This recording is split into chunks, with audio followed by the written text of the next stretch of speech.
राधा चुकी सांवरिया, सब दुख दूर हुए जब तेरा नाम लिया। सब दुख दूर हुए जब तेरा नाम लिया। जब तेरे गोकुल में आई विपदा भारी, तेरे गोकुल में आई विपदा भारी, एक इशारे में सारी विपदा टारी। एक इशारे में सारी विपदा टारी, सारी विपदा टारी। उठ गया गोवर्धन जिसे तूने उठा लिया। उठ गया गोवर्धन जिसे तूने उठा लिया। सब दुख दूर हुए जब तेरा नाम लिया। ब्रज की नंद लाला, राधा चुकी सांवरिया, सब दुख दूर हुए जब तेरा नाम लिया। सब दुख दूर हुए जब तेरा नाम लिया। नैनों में श्याम बसे मन में बनवारी। श्याम बसे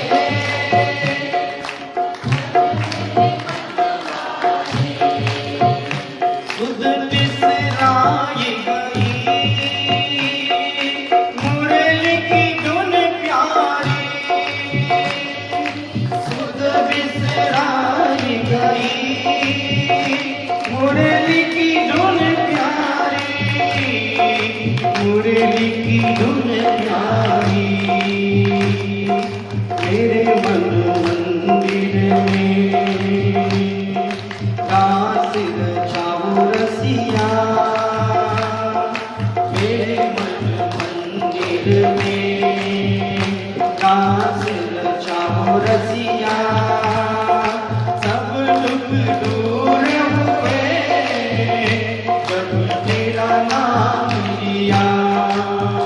ब्रज के नंद लाला, राधा चुकी सांवरिया,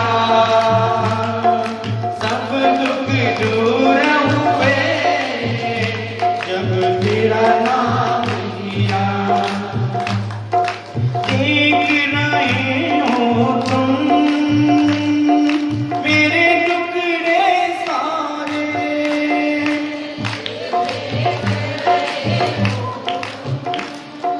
मेरे टुकड़े कब दर्शन दोगे मेरी आंखों के तारे। कब दर्शन दोगे मेरी आंखों के तारे। मेरी आंखों के तारे। अधर पे मुरली है, कांध पे कांवरिया। अधर पे मुरली है, कांध पे कांवरिया। सब दुख दूर हुए जब तेरा नाम लिया।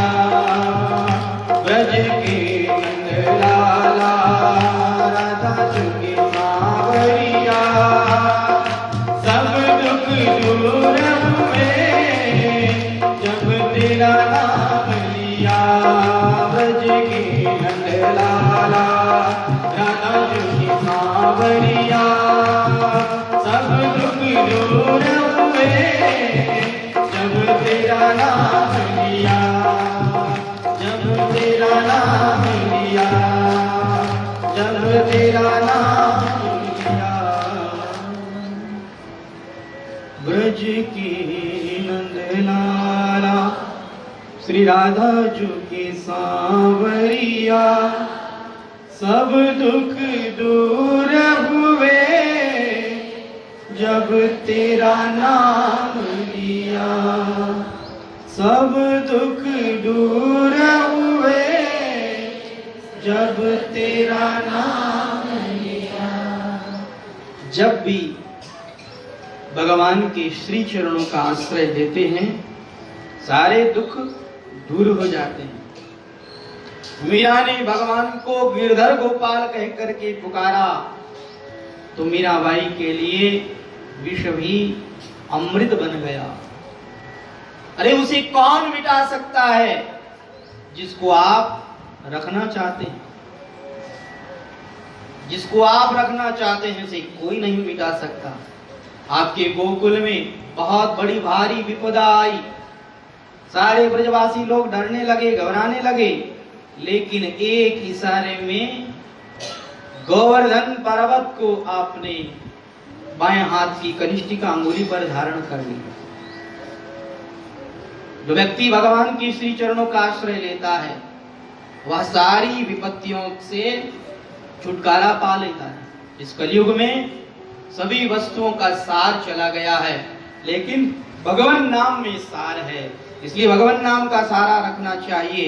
और श्री नारद जी महाराज कहते हैं कि त्वं तु भक्ति प्रिया तस्य, त्वं तु भक्ति प्रिया तस्य सततं प्राणतोऽधिका, त्वया आहुतस्तु भगवान याति नीच गृहेष्वपि। हे भक्ति महारानी, आपको कहाँ दुख करने की आवश्यकता है?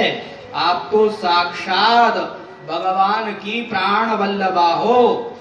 भगवान आपसे इतना प्रेम करते हैं, इतना प्रेम करते हैं कि त्वया आहुतस्तु, आपके बुलाने पर भगवान याति नीच गृहेष्वपि, नीच के घर में भी चले जाते हैं, चांडाल के घर में भी चले जाते हैं। भगवान फिर ये नहीं देखते कि ये चांडाल का घर है, ये नीच का घर है, मैं यहाँ जाकर के क्या करूंगा।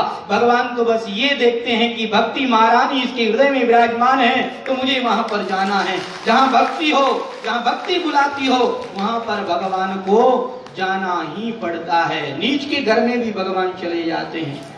एक बार की बात है कि नाथ द्वारा में श्रीनाथ जी के दर्शन के लिए खूब लोग आते थे। तो वहां पर एक कोई नया अधिकारी आया, उसने क्या देखा कि खूब लोग दर्शन करने के लिए आते हैं, लेकिन श्रीनाथ जी के दर्शन लोग बाहर से भी कर सकते हैं। बाहर चलने वाले व्यक्तियों की नजर भी श्रीनाथ जी पर पड़ जाती है। तो यहाँ तो बाहर गली में से नीच लोग भी जाते होंगे, चांडाल लोग भी जाते होंगे, उनकी नजर भी भगवान पर पड़ती होगी। हमारा ये मंदिर अपवित्र हो जाएगा। इसलिए उस अधिकारी ने बाहर से भगवान के दर्शन होते थे, चारों तरफ पर्दे लगा लगा करके बंद करवा दिए। अब वहाँ एक चांडाल था, वह रोज भगवान का दर्शन किया करता था बाहर से ही। आज उसने क्या देखा कि पर्दे लगे हुए हैं, भगवान के दर्शन नहीं हो रहे हैं। आज तो वह बड़ा उदास हो गया, घर चला गया, सोचा कल दर्शन होंगे। कल जब वो वापस आया और वापस आकर के उसने दर्शन की कोशिश करी, लेकिन क्या देखा, आज भी पर्दा लगा हुआ, आज भी भगवान का दर्शन नहीं हो रहा है, आज भी वो उदास होकर के चला गया। ऐसे करते करते 7 दिन व्यतीत हो गए। उसने कहा भगवान मुझे दर्शन नहीं दे रहे, भगवान का मुझे दर्शन नहीं हो रहा, तो अब जी करके भी क्या करना। 7 दिन तक उसने कुछ भी खाया पिया नहीं, और 7वें दिन उसके मन में आया कि अगर श्रीनाथ जी मेरे साथ आकर के भोजन करें तब तो मैं भोजन करूंगा, अन्यथा मैं अनशन व्रत लेकर के इस शरीर को ही त्याग दूंगा। उसने भाव से प्रेम से श्रीनाथ जी के लिए भोजन बनाया, और भोजन में उसने क्या बनाया, कड्डी चावल बनाए। और बड़े प्रेम के साथ में उसने श्रीनाथ जी को भोग लगाया और कहा कि आज अगर आप मेरे सामने आकर के मेरे द्वारा बनाए गए कड्डी चावल खाते हैं तब तो मैं भी भोजन करूंगा, अन्यथा मैं भी भोजन नहीं करने वाला। उसने भाव से प्रेम से भगवान को भोग लगाया तो श्रीनाथ जी मंदिर को छोड़ करके उसके घर में आ गए और उसके द्वारा दिया गया वह भोग प्रसाद स्वीकार किया। अब श्रीनाथ जी को देरी हो रही थी, श्रीनाथ जी वहां से जल्दी जल्दी मंदिर में चले गए और जैसे ही मंदिर का दरवाजा खोला गया तो पुजारी ने क्या देखा कि भगवान के हाथ में कड़ी लगी हुई है। ये कड़ी भगवान को कैसे लग गई? उसने तुरंत अधिकारी को बुलाया और बुला करके कहा देखो देखो श्रीनाथ जी के हाथ में ये कड़ी लगी हुई है, हमें तो 7 दिन हो गए श्रीनाथ जी को हमने कड़ी का भोग ही नहीं लगाया। कहा ये तुम्हारी ही गलती है, तुम्हारी ही गलती के कारण और श्रीनाथ जी को ये कड़ी लग गई है, तुम लोग ठीक ढंग से पूजा नहीं करते हो। अधिकारी ने उनको ही डांटा और कहा कि इसका आपको दंड दिया जाएगा। अब तो वो पुजारी बड़ा दुखी हो गया, रात में दुखी होकर के उसने श्रीनाथ जी से प्रार्थना करी कि ये क्या हो रहा है, मुझे निरपराध व्यक्ति को ये दंड क्यों दिया जा रहा है। जब उनको इस तरह से दुख हुआ तो उस समय में श्रीनाथ जी ने रात्रि में उस अधिकारी को स्वप्नादेश दिया और स्वप्नादेश देकर के कहा कि तुम जिस पुजारी को डांट रहे हो उस पुजारी की कोई गलती नहीं है, तुमने ये जो चारों तरफ पर्दे लगा दिए इस कारण मेरा एक भक्त मेरा दर्शन नहीं कर पा रहा था और मेरा दर्शन न होने के कारण ना तो वो भोजन ग्रहण कर रहा था ना वो पानी पी रहा था और आज उसने मुझे कड़ी चावल का भोग लगाया, प्रेम से भोग लगाया, इसलिए मैं वहां पर चला गया और मैंने वहां पर कड़ी प्रसाद का भोग लिया, इसलिए मेरे हाथ में ये कड़ी लगी हुई रह गई। तुम उस पुजारी को व्यर्थ में तंग मत करना, मैं स्वयं वहां पर गया था। अधिकारी सुबह उठा और उठ करके तुरंत उसने पुजारी को यह बात बताई और वो जो चांडाल था उस चांडाल को ढूंढा और उस चांडाल को पूछा कि तुमने ऐसा किया था क्या? चांडाल ने कहा हाँ बिल्कुल मैंने ऐसा किया था, श्रीनाथ जी स्वयं मेरे घर पर पधारे थे और श्रीनाथ जी ने स्वयं ने मेरे द्वारा दी गई कड़ी चावल का भोग लगाया था। वह अधिकारी तो उस चांडाल के चरणों में गिर गया, कहा तुम चांडाल होने पर भी धन्य हो, साक्षात भगवान तुम्हारे घर पर पधारे। तो भले ही चांडाल हो, भले ही नीच से नीच जाति का हो, भगवान जाति नहीं देखते, भगवान पाती नहीं देखते, भगवान तो भाव देखते हैं। जहां भाव हो वहां भगवान दौड़े चले आते हैं, क्योंकि भक्ति महारानी जिसके हृदय में निवास कर लेती है फिर भगवान अपने वैकुंठ धाम में भी चैन से नहीं बैठ सकते, भगवान को भी वहां आना पड़ता है। तो त्वया आहुतस्तु भगवान याति नीच गृहेष्वपि, हे भक्ति महारानी आपके बुलाने पर तो भगवान नीच के घर में भी चले जाते हैं। हे भक्ति महारानी तुम जिसके हृदय में निवास करती हो वह मानव, वह पुरुष बड़ा ही भाग्यशाली होता है और जो व्यक्ति भक्ति शून्य होता है वह भले ही संसार का बहुत बड़ा राजा भी क्यों ना हो, बहुत बड़ा अधिकारी भी क्यों ना हो, लेकिन वह शून्य है, 0 नंबर है उसका। हे भक्ति महारानी आपके बिना तो भगवान कहीं जाते ही नहीं है, भगवान आपसे तो बहुत प्रेम करते हैं, इतना प्रेम करते हैं, इतना प्रेम करते हैं कि भगवान ने आपको इसीलिए बनाया था। जिस समय में भगवान ने आपको बनाया और आपने कहा कि मेरे लिए क्या आज्ञा है, तो भगवान ने आपको आज्ञा दी थी और कहा था कि तुम इस पृथ्वी लोक पर जाओ और पृथ्वी लोक पर जाकर के जो जो मेरे भक्त हैं उन भक्तों का तुम पोषण करो, मेरे भक्तों को तुम पुष्ट करो, इसलिए आपको यहाँ पृथ्वी लोक पर भेजा था। लेकिन आपने उस समय में कहा था कि मैं अकेली जाकर के क्या करूंगी, मुझे कोई साथ में भी तो होना चाहिए, मैं स्त्री हूँ, अकेली स्त्री मैं कहाँ जाऊंगी। तो भगवान ने कहा कि ये लो मुक्ति रूपी मेरी दासी है, इस मुक्ति रूपी दासी को भी तुम अपने साथ ले जाओ, ये तुम्हारा पूरा साथ देगी। तुम जहां कहोगी वहीं ये खड़ी रहेगी, तुम जैसा कहोगी वैसा ही ये करेगी। आपने कहा कि केवल स्त्रियों को भी अकेले नहीं घूमना चाहिए, कोई पुरुष भी हमारे साथ में होना चाहिए। तो भगवान ने कहा ये लो, ज्ञान और वैराग्य, ये दो पुत्र हम आपको देते हैं, इन्हें आप अपनी गोदी में उठा करके ले जाओ और इन्हें भी तुम अपने साथ में रखो।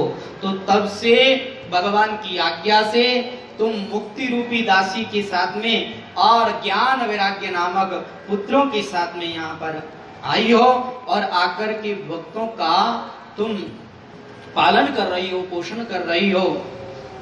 लेकिन क्या बताएं, यह जो कलयुग है, इस कलयुग के आते ही मुक्ति का एक शत्रु आ गया। क्या नाम है उसका? पाखंड। जब से यह पाखंड आया है, मुक्ति तो बड़ी दुखी हो गई है। मुक्ति कहती है कि ये पाखंड मेरे पीछे हाथ धोकर के पड़ गया है, इस पाखंड से मैं कैसे छुटकारा पाऊं। एक दिन मुक्ति भक्ति के पास में आती है और आकर के कहती है कि देखो, भगवान ने आपके साथ में मुझे इसलिए भेजा था कि मैं आपकी आज्ञा का पालन करूं, लेकिन क्या करूं, अब इस पाखंड के कारण मेरी चलती नहीं है और इस पाखंड के कारण लोग मुझे पूछते नहीं हैं। जगह जगह पर मेरी उपेक्षा हो रही है, कोई भी मुक्ति को चाहता नहीं है। और देखो, मैं और सब कुछ सहन कर सकती हूँ, लेकिन उपेक्षा सहन नहीं कर सकती। वास्तव में स्त्रियां जो है वह बहुत सहनशील होती है, लेकिन उपेक्षा सहन नहीं कर सकती। मुक्ति ने कहा मेरी उपेक्षा हो रही है, अब मैं यहाँ नहीं रहना चाहती, मेरी अब यहाँ जरूरत भी नहीं है, इसलिए मैं तो अब वैकुंठ धाम में वापस भगवान के पास में जाऊंगी, आप मुझे वहां जाने की आज्ञा दे दीजिए। भक्ति महारानी ने कहा ठीक है, तुम ज्यादा कहती हो तो तुम वापस चली जाओ, क्योंकि वहां पर भी मैं रहती हूँ। देखिए, भक्ति महारानी यहाँ इस संसार में भगवान की आज्ञा से रहती है, लेकिन भक्ति महारानी छाया रूप में रहती है, असली रूप से तो वो भक्ति महारानी भगवान के पास में ही रहती है। भक्ति महारानी ने कहा कि वहां पर भी मेरा रूप है, वहां पर भी हम तुम्हारे साथ ही रहेंगे। मुक्ति ने कहा कि जब भी आप मुझे बुलाएंगे तो मैं तुरंत दौड़ी चली आऊंगी, मैं आपकी आज्ञा का पालन करूंगी, अब मुझे जाने की आज्ञा दीजिए। तो मुक्ति इस धराधाम को छोड़ करके वापस भगवान के पास में चली गई। लेकिन जब भी भक्ति महारानी मुक्ति को याद करती है, तब मुक्ति आती है और मुक्ति भक्ति की आज्ञा का पालन करती है। तो हे भक्ति महारानी, मुक्ति तो आपको छोड़कर के चली गई, लेकिन ये ज्ञान वैराग्य ये आपके पुत्र हैं और दोनों मातृ भक्त हैं। आपको ये छोड़ करके कहीं नहीं जाएंगे, भले ही इनका अपमान हो रहा, भले ही ये वृद्ध हो गए हों, लेकिन ये आपको छोड़ करके नहीं जाएंगे, आप इनके साथ रह रही हो। इस कलयुग के प्रभाव के कारण ये जर्जर हो गए हैं, लेकिन मैं अब आपसे यह कहना चाहता हूं कि मैं आपको घर घर और जन जन तक पहुंचाऊंगा। मैं भक्ति का प्रचार करूंगा, मैं भक्ति का प्रसार करूंगा। अगर मैंने ऐसा नहीं किया तो हे माते, मैं भगवान का दास नहीं कहलाऊंगा, मैं नारद नहीं कहलाऊंगा। अन्य धर्मान् तिरस्कृत्य पुरस्कृत्य महोत्सवान् तदा नाहं हरेर्दासो लोके त्वाम न प्रवृत्तये। मैं भगवान का दास नहीं कहलाऊंगा अगर मैंने आपका प्रचार प्रसार नहीं किया तो। हे भक्ति महारानी, आप निश्चिंत हो जाइए, अब मैं आपका प्रचार प्रसार करूंगा। जगह जगह पर लोग आपको बुलाएंगे, जगह जगह पर लोग आपको याद करेंगे, जगह जगह पर आपका आदर होगा, सम्मान होगा। आप मेरी बात मानिए और आप यहीं भारतवर्ष में ही रहिए, ये विदेश जाने की बात तो आप भूल ही जाइए। श्री नारद जी महाराज की इस बात को सुन करके भक्ति महारानी बड़ी प्रसन्न हुई और भक्ति महारानी ने भी यहाँ पर एक प्रतिज्ञा करी। भक्ति महारानी ने कहा कि हे नारद, तुम्हारी मेरे अंदर निश्चल भक्ति है, निश्चल प्रीति है, इसलिए मैं भी आज यह प्रतिज्ञा करती हूँ कि ना कदाचित विमुंचामि चित्ते स्थास्यामि सर्वदा। हे नारद जी महाराज, मैं भी आपके हृदय में हमेशा हमेशा के लिए निवास करूंगी, कभी भी आपके हृदय को छोड़ करके नहीं जाऊंगी। नारद जी महाराज ने भक्ति महारानी से कहा कि हे माते, आपसे मेरी यही विनती है, यही प्रार्थना है कि जो जो आपके भगवान के भक्त हैं आप सदा उनके हृदय में निवास करें। भक्ति महारानी ने तथास्तु कहा और भक्ति महारानी उस समय में नारद जी महाराज के हृदय देश में स्थित हो गई और श्री नारद जी महाराज ने फिर भक्ति का प्रचार प्रसार किया और श्री नारद जी महाराज इस तरह से भक्ति महारानी का और नारद जी का जो सुंदर संवाद है, इस सुंदर संवाद को सनकादि ऋषि मुनियों को श्रवण कराते हैं और सनकादि ऋषि मुनियों से भक्ति महारानी के कष्ट की निवृत्ति के लिए उपाय पूछते हैं और फिर सनकादि ऋषि मुनि भक्ति महारानी के कष्ट की निवृत्ति के लिए बहुत सुंदर उपाय बताते हैं। यह जो सनकादि ऋषि मुनियों का और नारद जी का सुंदर संवाद है, इस संवाद को हम लोग कल की कथा प्रसंग में सुनेंगे। आज की कथा प्रसंग को अब यहीं विराम देते हैं। बोलिए आनंद कंद भगवान हे गोपाल राधा कृष्ण गोविंद गोविंद हे गोपाल राधा।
आप सिखाइए।